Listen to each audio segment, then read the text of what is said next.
초등학교 시간에 선생님이 백두산 꼭대기에서 물이 한 방울 떨어질 때 왼쪽으로 가면 압록강이 되고 오른쪽으로 가면 두만강이 된다라는 그런 말씀을 하시는 것을 들었습니다. 물론 실제적인 그런 것은 아니겠지만 그 작은 한 방울의 물이 어느 쪽으로 약간 방향을 트느냐에 따라서 그의 인생이 완전히 달라진다라고 하는 것을 상징적으로 말해주려고 하는 것이었겠죠. 똑같은 사람이었습니다. 똑같은 하나님의 축복을 받은 사람이었습니다. 어려서부터 재능이 있었고 또 둘 다 똑같이 하나님의 기름 부음이 있었습니다. 둘 다 똑같이 전쟁을 잘했고 또 둘 다 똑같이 40년이라고 하는 기간을 각각 이스라엘을 통치했던 그런 왕들이었습니다. 그런데 한 사람은 그의 인생 마지막에 가서 비참하게 하나님으로부터 버림받고 모든 사람들 가운데 불쌍한 자라고 칭할 정도의 모습이 되었고, 또 한 사람은 오고 오는 모든 사람들이 그의 이름을 자기 이름으로 삼고 싶어하는 그런 위대한 왕이 된 것입니다. 그 작은 어떤 것, 그 처음에 어떤 것이 이 두 사람을 그렇게 만들었을까요? 그 작은 어떤 것이 있었길래, 무엇이 있었길래 도대체 사울은 그렇게 되고 다윗은 이런 영광을 얻게 되었을까요? 사울과 다윗은 하나님이 택한 사람이냐 아니면 사람들이 좋아하는 사람이냐, 거기에 따라 달라지는 것입니다. 다윗은 하나님 마음에 합한 사람이었어요. 사울은 사람들이 보기에 좋은, 신장도 크고 또 아주 준수한, 모든 사람들이 볼 때 저 사람은 참 외모가 괜찮다라고 하는, 또 이 사람이 키만 큰 키만 큰 허풍선이 같은 그런 사람이 아니라 전쟁도 잘하는 외모와 재능이 있는 사람이었습니다. 다윗은 그렇지 않았어요. 사람들이 볼 때 그렇게 키가 크거나 또는 그가 어떤 호걸형이 아니라 그는 얼굴이 붉고 그 다음에 눈이 좀 빼어나고 그리고 아름답다라고 하는, 그 당시에 왕으로서 보기에는 조금 이쁘장한 정도의 그런 모습을 갖고 있었던 것입니다. 그런데 사울과 다윗의 차이는, 다윗은 사람들이 외모로 뽑은 왕이었고 다윗은 하나님이 그 마음의 중심을 보신 것입니다. 오늘 본문을 보면 이제 지난 시간에 사울이 아말렉을 다 진멸하지 않고 자기 의미대로, 자기 뜻대로 이스라엘을 마음대로 하는 그런 불순종의 왕이 되니까 사무엘이 애통해하며 슬퍼하며 또 이스라엘의 미래를 염려하며 그가 이제 고향으로 돌아가서 사울을 보지 않고 슬퍼합니다. 그때 하나님께서 말씀하시는 거예요. 너는 유다 땅 베들레헴에 가서 이새의 아들들에게 가서 내가 그 중에 한 사람을 너에게 보낼 테니까, 보여줄 테니까 그 사람을 왕으로 세우라고 합니다. 그러면서 하시는 말씀이 오늘 제목에 있는 것처럼 사람들은 외모를 보지만 나 여호와는 중심을 보느니라 그랬습니다. 결국 다윗은 하나님께서 외모를 보지 않고 그 마음속의 중심을 보시면서 그의 마음에 합하신, 하나님 마음에 합한 사람이라고, 그래서 하나님께서 그를 쓰시고 그를 사용하신 것입니다. 우리는 본문을 볼 때 그럼 하나님 마음이 합한 게 뭐냐? 성경 본문에는 이러한 것이 하나님 마음에 합하다라고 오늘 본문 사무엘상 16장에는 나와 있지 않습니다. 성경에는 하나님 마음에 합했다, 하나님께서 그 중심을 보시고 그를 인정하셨다. 그렇고 그냥 나가는 것입니다. 그러면 우리는 과연 하나님 마음에 합한 사람, 이 다윗이 어땠는가를 그의 기록인 사무엘서와 그리고 시편을 통해서 주로 다윗이 사울과 이런 다른 점이 있었구나. 하나님은 이런 부분을 보시고 다윗을 위대한 왕으로 쓰셨구나. 하나님은 다윗을 통하여 큰 일을 하셨는데 그가 쓰시는, 하나님이 쓰시는 사람은 이런 마음을 가지고 이런 중심을 가진 사람이구나라고 하는 것을 우리가 간접적으로 우리가 살펴보고 우리가 하나님 앞에 쓰임받는 일꾼이 되어야 될 것입니다. 그래서 우리는 오늘 시편과 사무엘서를 보면서 세 가지, 하나님 마음 합한 사람, 중심이 하나님과 통하는 사람, 다윗을 보면서 오늘 이제 다윗 첫 번째 말씀을 나누도록 하겠습니다. 첫 번째, 다윗은 자기가 어떻게 구원 얻었는지를 절대 잊지 않았던 것입니다. 시편 23편에 보면 여호와는 나의 목자시니 내가 부족함이 없도다 그러면서 그가 나를 푸른 초장에 누이시며 쉴 만한 물가로 인도하시며 그리고 나서 내가 사망의 음침한 골짜기로 다닐지라도 해를 두려워하지 않는 것은 주께서 나와 함께 하심이라 라고 말하는 것입니다. 다윗은 그의 일생 동안 자기가 어떤 사람이었고 자기가 어떻게 구원받았고 또 하나님께서 자기를 어떻게 이끄셨는지를 잘 알았어요. 옛날에 어떤 한국에서 다큐멘터리 비슷한 어떤 그런 휴먼 드라마인지 뭔지 그런 것을 이렇게 하는 것을 동영상으로 본 적이 있습니다. 베트남에 있는 그 보트 피플들이 한참 아마 1970년대쯤에 이제 월남이 그때 망하면서 막 도망 나오는 그때였습니다. 월남전이 막 끝나고 월남이 공산화되면서 이제 도망 나오는 사람들이 배를 타고 그 망망대해로 무조건 살기 위해서 이제 나온 것입니다. 그런데 적은 배에 한 50명 탈 배에 한 150명, 200명씩 탔으니까 그게 어떻게 가겠어요? 완전히 그냥 끼어서 그 작은 배가 그 망망한 남중국 해를 가고 있을 때 그때 저쪽 멀리서 이제 한국에서 오던 원양어선이 그 참치잡이 배가 그걸 보고 가다가 이제 건지게 되는 것입니다. 제가 그 스토리를 잘 보면서 거기에 그 주인공은 그 베트남 사람 대표였어요. 미국에 나중에 정착을 해가지고 저 LA에서 그 병원에서 무슨 간호사 정도 같은 그런 일을 감당하면서 이제는 완전히 다 자기 가족을 이루고 자기 가족들을 다 초청하고 그리고 자기 자녀들까지 다 결혼해서 미국에서 완전히 자리를 잡아서 사는 사람이었어요. 그런데 그 사람이 그 자기를 구원한 그때 한 180명 정도 되는 그 사람들이 이거는 완전히 물도 떨어지고 배가 엔진도 다 꺼지고 이제는 거기서 풍랑 속에서 이제 죽기 직전에 있는 상황 속에 자기를 건져낸 그 사람을 찾으면서 그렇게 해가지고 그 사람과 만나는 그런 다큐멘터리였어요. 지금은 미국에서 편안하게 살고 있지만 그때 자기가 그 죽음 가운데 있을 때 자기를 건졌던 그 생명의 은인을 찾아가지고 5만 군데 한국 사람 있는 곳엔 다 가가지고 물어보고 찾고 하다가 만나는 그 장면. 저는 보면서 참 이 사람 됐다 이런 생각을 하게 됐습니다. 그냥 잊어버리고 자기는 편안하게 살면 되는데 그러질 않고 자기의 옛날 과거의 모습, 정말 자기를 죽음 가운데서 건져내줬던 그 사람을 잊지 않았던 그것. 여러분, 다윗은 바로 자기가 어떤 사람인 줄 알았어요. 자기는 이새의 집의 8째 아들입니다.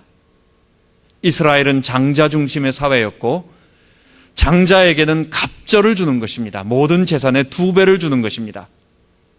그리고 모든 것은 장자를 중심으로 이 물건이 내려가고 해가지고 그 장자가 거의 모든 것을 갖게 되는 사회에 둘째도 아닌, 셋째도 기회가 있지 않는 마지막 8째 아들이었습니다. 또한 그는 시골의 목동으로서 아버지가 사무엘을 통해 가지고 잔치를 벌려서 아들을 다 데리고 오라고 하는데도 그 막내 아들은 아버지가 신경도 안 쓰는, 사무엘이 아들을 다 데리고 오라고 했으면 이새는 자기 아들을 다 데리고 와야 되는데, 막내 아들은 들판에서 그냥 일하게 놔두는 그런 정도의, 집안에서 별로 그렇게 주목받지 못하는 막내요, 버림받았다고는 아니지만 그렇게 존재감이 없는 사람이었습니다.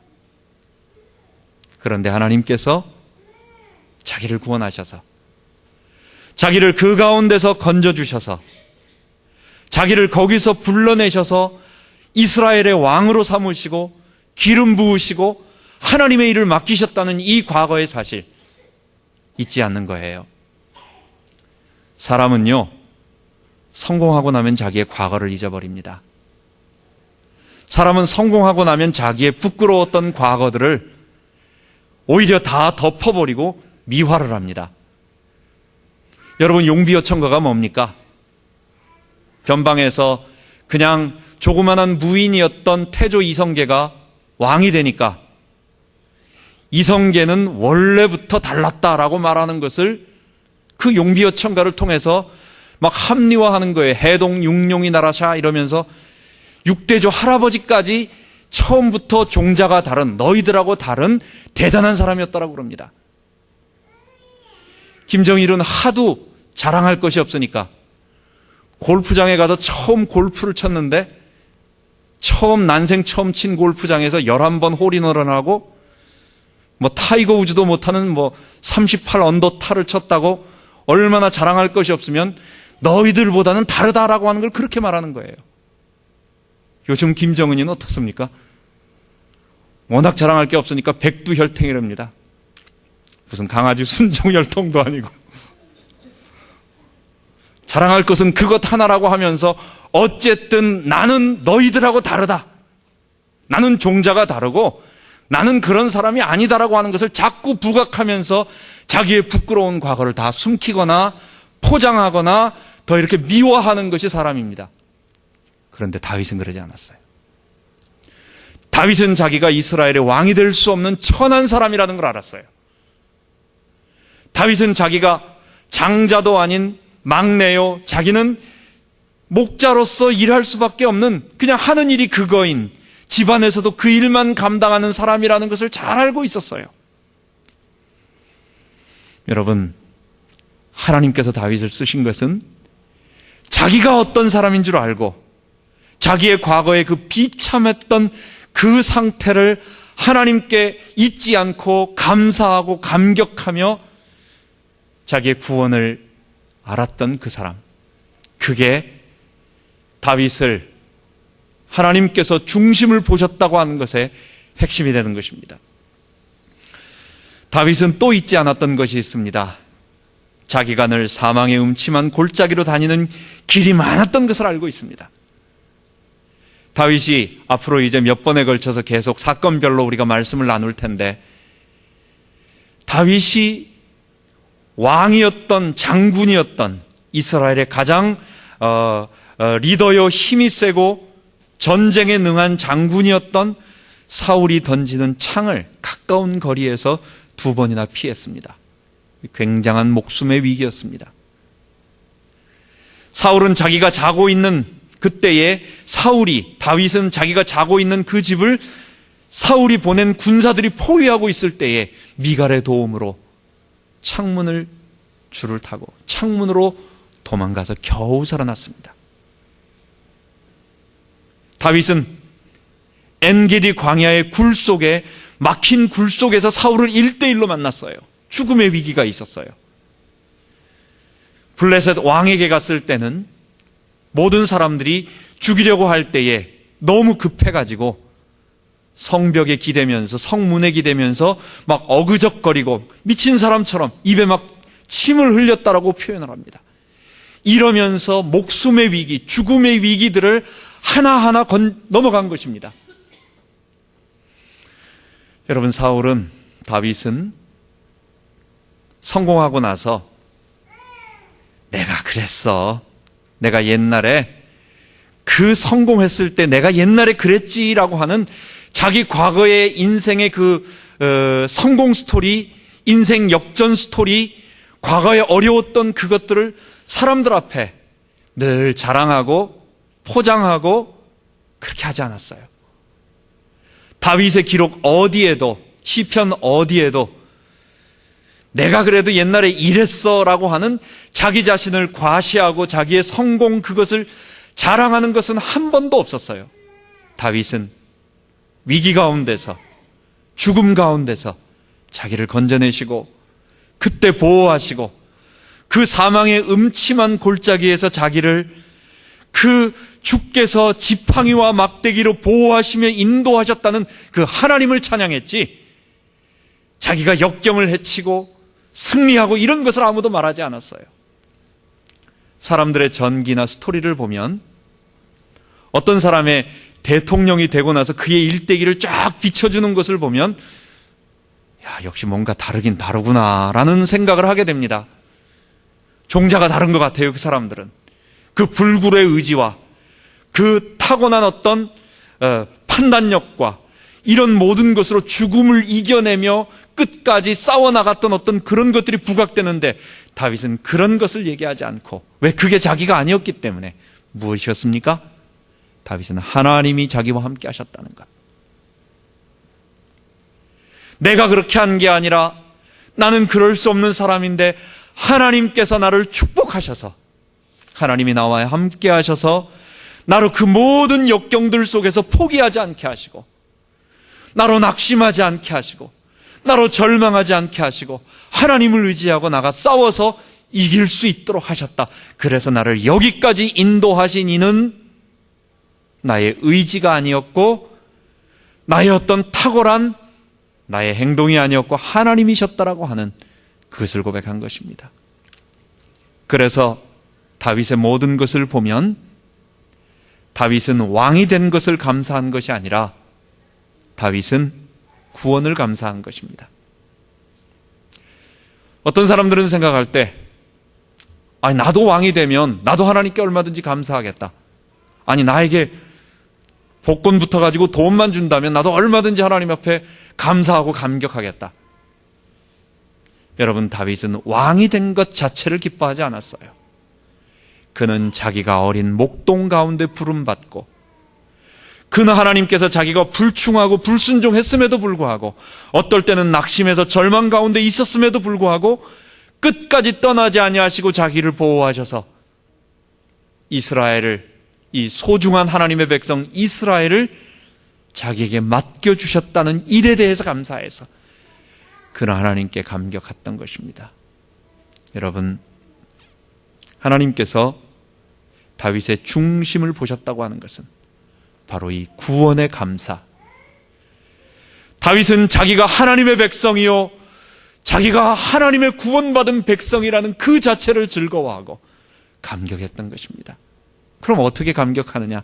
그게 바로 자기의 옛 과거를 잊지 않고, 그리고 순간순간마다 하나님이 자기를 보호하시고 인도하셨다는 것을 기억하고, 그러니까 미래에 있을 구원, 지금은 이루어지지 않고 있지만, 지금은 내게 어려움이 있지만 미래는 지나온 과거와 지나온 날들을 나를 보호하셨다는 그 하나님의 손길을 믿고 소망을 가지고 감사할 수 있었던 것입니다. 우리에게도 이런 구원의 감사, 우리도 이런 구원의 감격이 첫 번째 넘치기를 바랍니다. 두 번째, 다윗은 하나님이 보신 것이 있었습니다.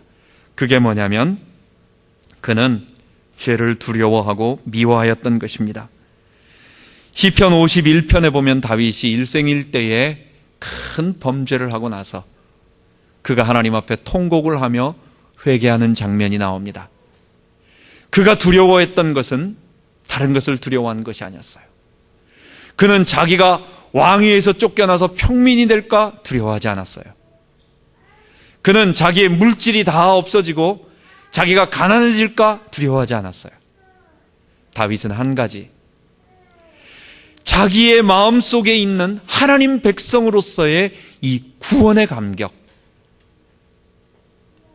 이 죄가 나로 하여금 하나님과의 관계를 분리시킴으로 말미암아 이 구원의 즐거움을, 이 주님 앞에 내가 하나님 백성 되었다라고 하는 이 구원의 즐거움을 뺏어가고 결국은 나를 파멸시키고 나로 하여금 하나님과 단절되는 엄청난 무서운 결과를, 사망의 결과를 가져낸다는 것을 알았기 때문에 다윗은 죄를 두려워하고 미워하였던 것입니다. 죄는 우리들로 하여금 모든 자유를 뺏어갑니다.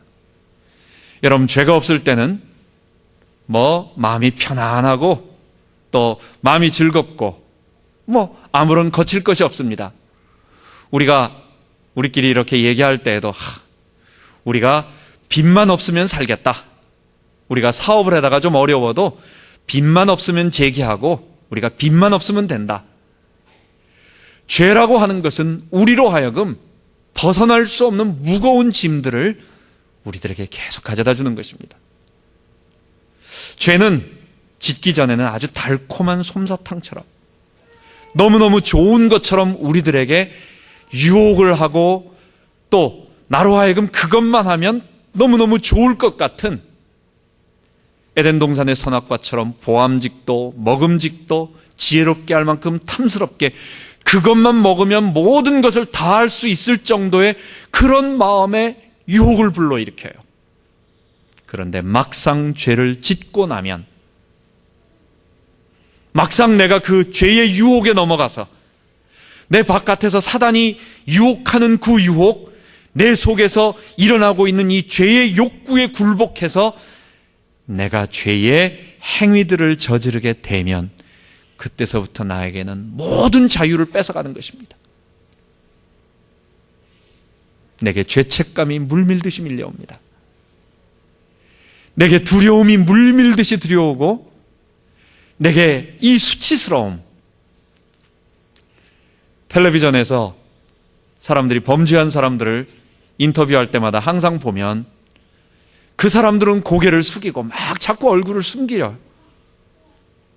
기자들은 짓궂게 거기에 가가지고 자꾸 얼굴을 비치려고 얼굴을 자꾸 찍으려고 하고 그 사람들은 자꾸만 얼굴을 가리려고 하고 숨기고 그렇습니다. 왜 그렇습니까? 죄는 부끄러워요. 죄는 우리로 하여금 우리 마음속에 굉장한 수치심을 가져다 줍니다. 우리로 하여금 밝은 낮이라도 자꾸만 이 태양빛을 피해서 어두움 속으로 가려고 만들고, 마치 잔디밭에 이 껌껌한 큰 돌을 하나 비치면은 거기에서 그냥 있던 많은 벌레들이 그냥 빛을 보고 깜짝 놀래가지고 두려워서 막 아무데나 숨듯이 이 죄라고 하는 것이 어두움으로 우리를 사로잡고 수치스럽게 만들고 두렵게 만들고 죄책감만 갖게 만들고, 그래서 죄의 종노릇하게 만드는 거예요. 다윗이 두려워했던 것은 죄가 하나님과 나와의 관계를 단절시킴으로 내가 하나님 백성이라고 하는 그 구원의 기쁨, 그 구원의 즐거움, 하나님 백성으로서의 자유함, 죄로부터 해방받을 때 오는 이 자유, 아무것도 없어도 만족하고 기쁘고 자신감 넘치고 감사하는 이 하나님이 성령으로 나에게 주시는 이 구원의 자유, 이것을 다 상실시켜버리고 나로 하여금 죄의 종노릇하게 만드니 그것을 두려워했던 것입니다. 여러분, 하나님과의 관계를 소중하게 생각하고 하나님을 사랑했던 다윗에게 제일 두려워했던 바로 하나님과 분리되는 것, 단절되는 것, 그게 바로 죄였던 것입니다. 우리도 다윗처럼 죄가 어떤 것인 줄 알고 두려워하고, 두려워한다라는 것이 무슨 죄 자체를 막 우리가 무슨 호랑이처럼 그것만 공포심을 갖는다라는 그런 의미는 아닙니다. 이것은 만만한 것이 아니야. 이것은 지금은 아무것도 아닌 것 같지만 이것이 나에게 엄청난 파괴력과 고통과 하나님과의 단절을 가져다주는 무서운 것인 줄 알고 죄를 피하고 두려워하고 하나님께로 더욱 가까이 나아가는 그런 모습을 우리가 가져야 되겠습니다. 세 번째로, 그래서 다윗은 시편 19편과 119편과 성경 전체를 보면 이 죄로부터 멀어지도록 하기 위해서 그는 하나님의 율법을 늘 묵상하고 순종했던 것입니다. 다윗은 하나님은 거룩한 분이시기 때문에 자기는 그 거룩한 하나님의 백성이 되기 위하여 하나님께서 자기를 하나님과의 교제 속으로 나아가도록 하기 위해서 정결케 되기를 원했어요. 그리고 그 방법이 바로 하나님의 율법을 지키는 것이었습니다. 다윗은 늘 시편에 고백하는 것 속에 주의 말씀은 내 발의 등이요 내 길의 빛이니이다 라고 고백하며, 또 청년이 무엇으로 그 행실을 깨끗게 하리이까 주의 말씀을 따라 순종할 것이니이다. 내가 주께 범죄치 아니하려 하여 주의 말씀을 내 마음에 두었나이다.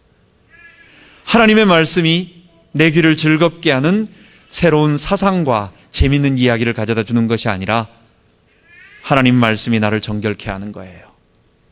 나로 해야 할 것과 하지 말아야 할 것을 가르쳐 주는 거예요. 나로 죄 가운데 빠졌을 때 오는 고통과 나로 죄에서 벗어나서 하나님 백성의 거룩함이 되었을 때 오는 그 자유, 그 하나님이 나와 함께 하실 때 오는 그 기쁨, 이런 것들을 가르쳐 주는 거예요. 그래서 다윗은 왕으로서 얼마든지 편안하게 그냥 자기 생활을 즐기면서 살 수 있었지만, 다윗은 하나님 앞에 자기는 백성으로서 늘 하나님의 말씀을 읽으며 그 말씀을 따라가며 그 말씀을 준행하며 그 말씀을 따라 지켜 거룩하게 살고자 노력했던 것입니다.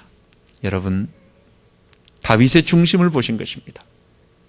자기의 구원이 무엇인지를 알고, 그리고 그 구원의 감격을, 하나님과의 관계를 단절시켜버리는 이 죄의 무서운 것을 알고 미워하고 두려워했던 다윗, 그게 사울과 결정적으로 달랐던 그 하나였던 것입니다. 마지막으로 세 번째, 다윗은 영원한 왕 예수 그리스도를 바라보고 의지했던 것입니다. 다윗은 하나님께서 베푸신 구원을 알았어요. 다윗은 그 구원을 파괴시키는 이 내 속에 있는 죄의 본성과 내 바깥에 있는 사단의 유혹을 알고 있었어요. 다윗은 이것을 이기려면 내 힘으로 안 된다는 것을 너무도 잘 알고 있었어요. 그래서 하나님이 주신 구약 선지자들로부터 계속 그들에게 전달되어졌던 그리스도를 바라보고 의지하였던 것입니다. 시편, 성경은 16편, 시편 16편, 시편 110편, 시편 2편, 또 시편 22편 같은 구절들을 쭉 보면 다윗이 쓴 시를 성경이 그대로 인용하는 것을 봅니다. 다윗은 그냥 평범한 시편에 자기의 감사와 감격을, 신앙을 고백한 정도가 아니라 다윗은 그리스도를 바라보며 기대하며 그리스도의 도우심을 바라며 그리스도를 의지하던, 예언하던 자였습니다. 사도행전 13장에 바울이 비시디아 안디옥에 가서 다윗을 쭉 내려오면서 마지막에 하나님께서 이런 얘기를 합니다. 하나님께서 이새의 아들 다윗을 만나니 저는 내 마음에 합한 사람이라. 여기까지가 이제 우리 구약에 나오는 사람은 외모를 보거니와 나 여호와는 중심을 보느니라. 이것을 신약의 말로 표현을 했을 때 하나님 마음에 합한 자라고 말한 것입니다. 바울이 그 표현을 하면서 오늘 읽은 본문의 그 말씀을 인용하면서 거기서 그 하나님 마음에 합한 다윗을 통해서 하실 일을 말해줍니다. 저는 내 마음에 합한 자라 내가 내 뜻을 이루게 하리라 하셨으니 이 사람에게서 예수 그리스도를 나게 하셨다라고 하는 것입니다. 하나님의 뜻은 바로 다윗을 통해서 다윗과 같이 영원한 왕이요, 다윗과 같이 자기가 왕이 아닌 하나님의 나라들을 통치하는 모든 왕의 모델이요 참된 왕이요 만왕의 왕이요 만주의 주가 되시는 우리 예수 그리스도를 낳게 하시고 그 예수 그리스도를 바라보게 하는 그런 일을 하게 하셨다는 것입니다. 시편 110편에 바로 이런 먼저 시편 16편이 있습니다. 오순절날 성령 강림을 받고 나서 놀라운 변화가 생기고 나서 그리고 나서 베드로가 예루살렘 성전에 모여드는 그 사람들에게 말할 때 다윗의 시편 2개를 인용합니다. 그게 16편과 그리고 110편입니다. 결국은 너희들이 십자가에 못 박힌 이 예수를 하나님께서 살리셨다라고 할 때에 예수님이 십자가에서 우리 죄를 위하여 죽으시고 부활하셨다라고 할 때에 그 부활하신 것에 대한 인용을 하나님께서 미리 다윗의 입을 통하여 예언하셨는데 그게 시편 16편의 말씀이었어요. 이는 내 영혼을 음부에 버리지 아니하시고 주의 거룩한 자로 썩음을 당치 않게 하시리라. 그렇게 말한 시편 16편의 말씀을 가지고 바로 베드로가 다윗이 바로 우리 주 예수 그리스도께서 부활하실 것을 미리 예언했다라고 표현하는 것입니다. 또한 베드로는 다윗의 시편 110편 1절의 말씀, 여호와께서 내 주께 이르시기를 내가 내 원수를, 내가 여호와 하나님을 말씀하시는 것입니다. 바로 그리스도 예수님을 얘기하는 것입니다. 내가 내 원수를 내 발 아래 발등상이 되게 할 때까지 너는 내 우편에 앉았으라 하셨느니라 라고 말하면서 베드로가 말하기를 바로 하나님께서 이 예수를 높이셔서 구약에 그 예언된 그 예언처럼 하나님이 이 예수를 높이셔서 하늘로 등극시키시고 주와 그리스도가 되게 하셨다. 모든 사람들 가운데 주님으로 등극하게 하시고 모든 사람들 가운데 저분이 그리스도라고 하는 것을 아무도 부인할 수 없도록 선포하도록 하셨다라고 말하는 것입니다. 여러분, 성경은 다윗은 시편을 통해서 그리스도를 바라보고 그리스도를 의지하고 그리스도를 따라갔던 것입니다. 우리 말씀을 한번 정리를 해보도록 하겠습니다. 제가 처음에 말씀드린 것처럼 다윗과 사울은 그들의 재능과 또 그들의 기능과 또 그들의 신체적인 조건, 외적인 조건을 본다면 오늘날 만약에 백성의 지도자로 다윗과 사울을 놓고 투표를 한다면 특별한 일이 없다면 아마 사울이 더 선택될 가능성이 많습니다. 사울은 모든 사람들이 좋아하는 그런 모습이었고 재능이 있었고 실제로 40년 동안 그렇게 통치할 수 있었던 사람이었습니다. 그런데 사울은 실패하였고 다윗은 큰 성공을 하였어요. 그 이유가 무엇이었느냐라고 하는 오늘 다윗 이제 앞으로 되어질 여러 번의 다윗 말씀 속에서의 첫 번째의 핵심적인 것, 다윗이 다른 사람에게 없었던 것, 우리는 그것이 오늘 사무엘상 16장에 무엇하고 1번, 2번, 3번이라고 나올 수 없기 때문에 다윗의 전체 삶을 보고 그에 대한 기록 전체를 볼 때에 사울과 다른 점이 있어서 그것을 간접적으로 보면서 알게 되는 것입니다. 그게 다윗은 자기가 구원받았음을 잊지 않고 늘 감격했던 것입니다. 여러분, 우리도 구원의 감격을 잊지 말자고요.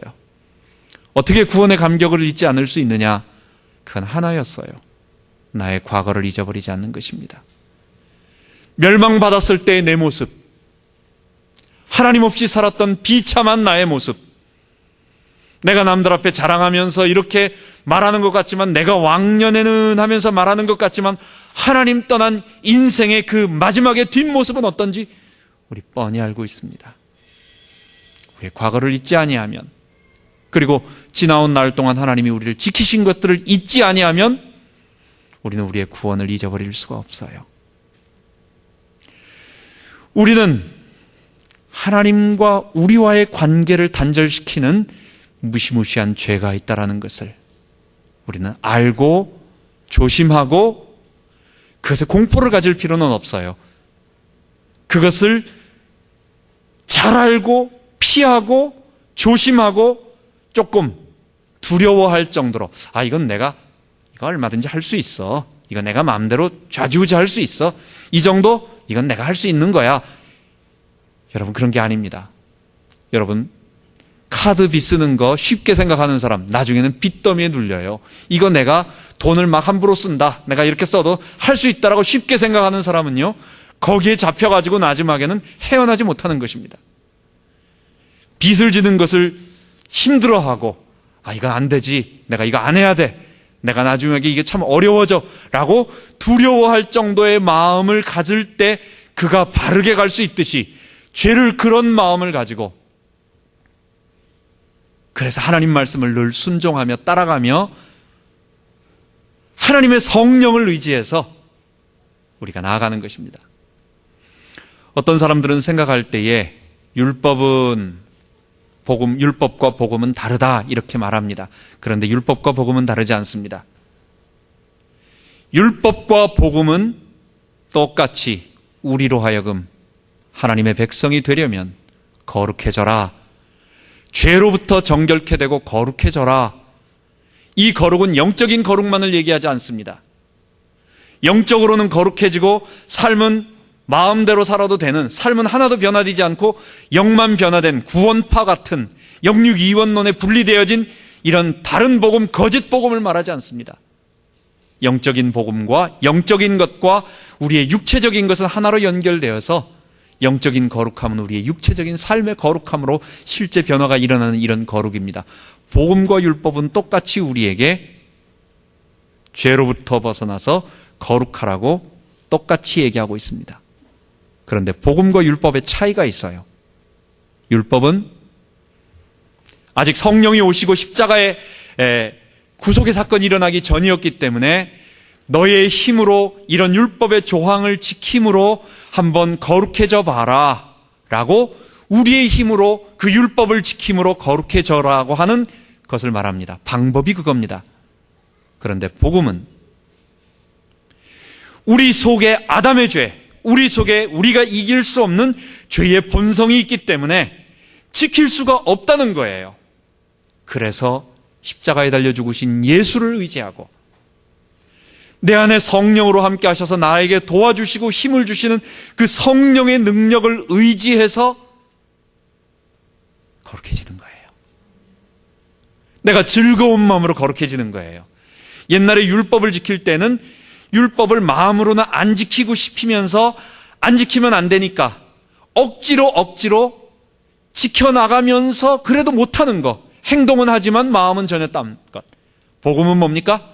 그렇게 강요하지 아니하여도 내 마음속에 성령이 함께 하셔서 자발적인 마음으로 즐거운 마음으로 엘리야의 말, 예레미야와 요엘서의 말씀처럼 에스겔서의 말씀처럼 부드러운 마음을 주셔서 우리가 즐겁게 넉넉히 지킬 수 있게 만드는 것입니다. 그게 복음인 것입니다. 둘 다 결과는 어떻게 되는 것입니까?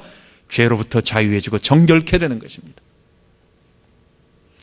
여러분, 우리 죄를 미워하고 두려워하고 우리가 정결케 돼야 되겠습니다. 그 방법은 무엇이었어요? 다윗이 그래서 의지할 수밖에 없었던 그리스도를 바라보는 것입니다. 십자가에 달리신 그리스도를 바라보는 것입니다. 그분만 의지하는 것입니다. 성령께서 그에게 자꾸 깨달음을 주시고 주님을 사랑하다가 죄를 미워하다 보니 결국은 그리스도를 의지하고 바라보도록 자꾸 주께서 그쪽으로 인도하시고 주께서 그의 중심을 보시고 그렇게 깨닫게 하시며 나아가게 만드시는 것입니다.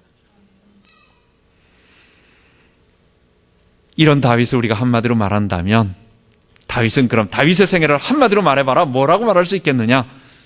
시편 마지막 뒤편에 쭉 보면 다윗의 생애를 한마디로 말한다면 다윗은 하나님을 즐거워하고 하나님을 영화롭게 하고 영원토록 그를 즐거워하며 살았던 사람이었습니다. 우리도 우리 신앙고백 웨스트민스터 신앙고백 1번에 있는 것처럼 인생의 제일 되는 목적, 하나님을 영화롭게 하고, 그러잖아요. 우리의 생을 뭘 위해 살겠어요? 하나님을 영화롭게 하고, 하나님을 영화롭게 하고, 그리고 영원토록 그를 즐거워하는 삶. 그분이 나의 존재 이유, 그분이 내 삶의 목적, 그분이 내가 돈을 벌어야 하는 이유, 그분이 내 아이들에게 가르쳐야 할 내용의 전부, 그리고 그분이 이 세상을 살릴 유일한 목적, 이런 것들을 즐거워하는 삶. 사무엘상 16장 18절에 보면, 13절에 보면 하나님은 이런 다윗의 중심을 보시고 기름 부으셨더니, 사무엘을 통하여 기름 부어주셨더니 그때서부터 다윗은 하나님의 신에 충만하여 능력이 더해지기 시작합니다. 이때부터 사자와 싸울 수 있는, 곰과 싸울 수 있는 용기가 생기고 담력이 생기고 또 실제로 그렇게 해나가기 시작해요. 여러분, 골리앗 앞에 어떤 용기를 가지고 나갈 수 있겠어요? 다음 시간에 골리앗 앞에 나가는데 다윗이 그냥 호기, 배짱 한번 부린 게 아니에요. 하나님의 성령이 그를 충만케 역사하시니까 그가 그럴 마음이 생기는 거예요. 여러분, 하나님은 우리의 중심을 보십니다. 죄를 미워하는 우리의 마음을 보시고 구원을 바라보는 우리의 마음을 보십니다. 그때 이제 부족한 우리의 능력들을 하나님께서 성령으로 채우셔서 하나하나 도와주시는 것입니다. 이런 능력을 체험하는 우리 모든 성도 되기 바랍니다. 하나님 아버지, 다윗의 그 특징처럼 하나님 마음에 합한 종이 되기를 원합니다. 하나님, 사람들로부터 칭찬받는 것보다도 하나님께 칭찬을 듣는 하나님 마음에 합한 자가 되기를 원합니다. 다윗은 하나님을 좋아하고 하나님을 경외하고 하나님을 마음을 다하고 성품을 다하고 힘을 다하고 뜻을 다하여 사랑하고 그분 앞에 자기의 전생을 드리고 자기의 모든 것이라고 고백을 하였습니다. 다윗은 이 하나님과의 관계를 단절시키는 이 죄를 미워하고 두려워하였고, 그리고 자기 힘으로는 죄를 이길 수 없기 때문에 그리스도를 바라보며 그리스도를 의지하며 그리스도를 따라갔던 것입니다.